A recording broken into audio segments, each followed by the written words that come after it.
جو حضرات دیسی مرغی کا کچا انڈا کھاتے ہیں ان کے پٹھے کبھی بھی کمزور نہیں ہوتے۔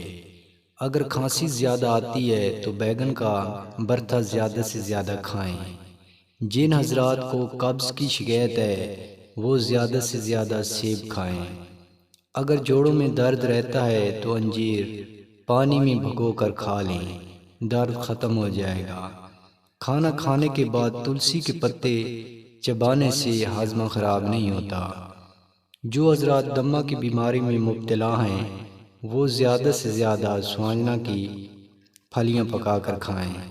ذیابیطس کے مریض کریلے نچوڑ کر اس کا رس نکال کر پیا کریں، بہت فائدہ مند چیز ہے۔